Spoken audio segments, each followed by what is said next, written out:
Video बनवायचा आहे. So सगळ्यात पहिलं तर आपल्याला केस ओपन करून असं चालत चालत यावं लागणार. केस सोडल्या स्नोफॉल झाल्यासारखं वाटतं बिकॉज सगळं डॅन्ड्रफ बाहेर निघतो. फर्स्ट ऑफ ऑल आपल्याला चालत यायचं असेल.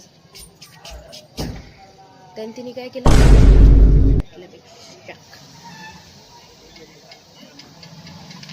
अच्छा तिने असं केलं, देन ट्रान्झिशन करताना त्यावेळेस असं केलं आणि येस जमलंय.